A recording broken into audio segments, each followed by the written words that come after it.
Recently, I saw a question online that was asking, was getting your PhD hard? And I thought I'd answer that question in today's video. Hey there, so if you're new here, my name is Dr. Gertrude Nontra, and on this channel, I give career insights as well as productivity tips to students in the biological and biomedical sciences. If this is your first time, please consider subscribing. I release videos weekly.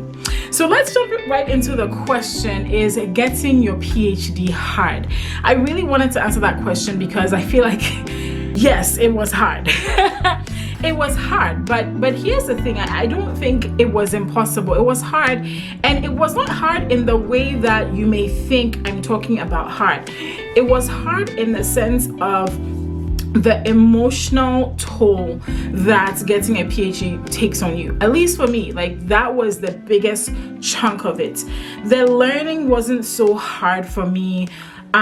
Even doing research wasn't difficult. You know, what I found really difficult about research was coming up with the ideas sometimes, but actually doing experiments, because my PhD is in microbiology and immunology. That means, you know, I had to do a lot of experiments to get to finally get my PhD.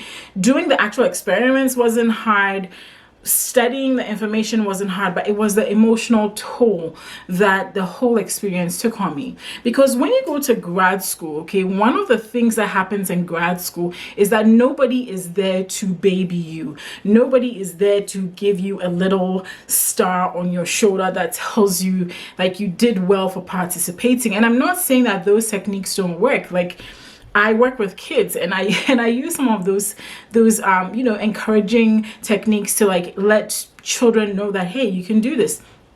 In grad school, I find that in general, maybe it's not as nurturing, okay? Nobody's there to do that. People expect you to go, and, you know, and not cry about it. And I think in that respect, it can take a toll on you. The other thing that makes grad school hard is the fact that you have to get used to failure a lot. If you're used to things working all the time, you're used to getting A's on all your exams, nothing failing, and then all of a sudden you're thrown in an environment where you may, you know, come up with a hypothesis, design experiments, run experiments, and then get nowhere. Like literally you're back to square one, right? And this happens not just one time, but happens multiple times, even though you may be tweaking things, changing things, you may be staying long hours. To have experiments fail over and over again, let me tell you, it takes some kind of resilience and grit. So if you find that you're not used to failing, okay, maybe grad school isn't the path for you, but if it is, then please get used to the fact that you will fail quite a bit. And it doesn't mean that you are a failure. I want you to get that, because sometimes, and even when I was in grad school, I did this. I feel like a lot of us will tie our self-worth to the experiments that are working or not working. And if our experiments work and we're able to get some great work done and get them into some amazing journals, like we're geniuses, right? But the reality, it's even harder when you see people that publish every year in like Nature, Science, Cell, you know, all these like really high level journals. At least in my field, these are really high impact journals, and maybe that's not your case, right? I realize that it's important that you get used to that, and you get used to the fact that, okay, I fell down, it didn't work out, let me get up, let me try this again. Especially when you know that you'll be running experiments, and with experiments, anything, literally anything. I remember there was this one time in grad school where the mice in the facility, because I worked with mice as part, you know, as a model system for my research work, and the facility that housed the mice that we had got a viral infection. It's well known to just really skew results, okay? And I had a colleague who was doing some work with these mice, and her work was like, it used to be one way, the results were going one way, and all of a sudden the mice got the virus, and everything started going downhill. I can't remember if she had to abandon that project, but you can imagine that something you've been working on for a year, then something comes all of a sudden and just throws a wrench into it. So that is what's hard. The emotional toll, the psychological toll that grad school takes on you. There's a postdoc I once met who told me that if you're in grad school and about 30% of your experiments are working, you're doing pretty good. Okay, and I found that to be true. So getting used to the fact that you may fail and being okay with that and saying, okay, I failed, but I'm going to rise up again and I'm going to try. We're going to like restate this hypothesis and we're going to try some new things is a really important aspect of grad school that you need to grasp. Another thing that also happens in grad school is you have to get used to people criticizing your work. Okay, one of the ways that your work becomes relevant, one of the ways that your work gets refined, one of the ways to get to the place of publishing your work is actually to present that work in meetings and to present that work in small lab meetings and so on and so forth.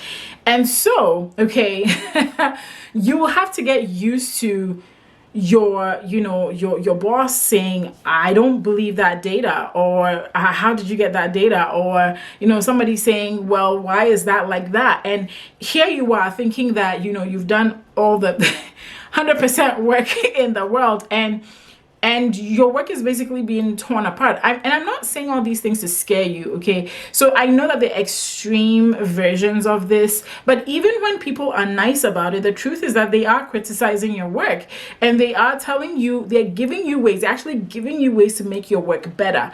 If you're somebody who cannot handle that and thinks you're right all the time, grad school is going to be mighty hard, okay? I've walked out of a lab meeting with tears in my eyes before.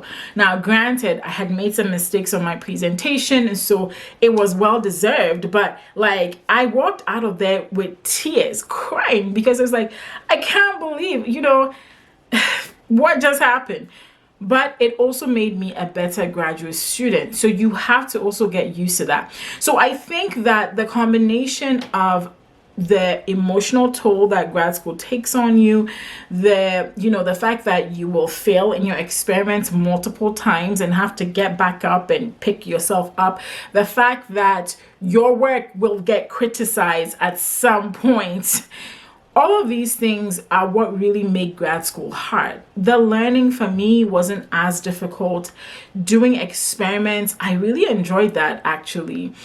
Ideation was definitely hard for me. Writing wasn't a big difficulty, but all of these other elements that really play on your emotions and psychology are what for me made grad school hard. But it's not impossible. It's possible for you to go through grad school, face all of these obstacles, if you may, and still come out successful. So yes, getting a PhD was hard, but in the end, I do think it's been worth it for me.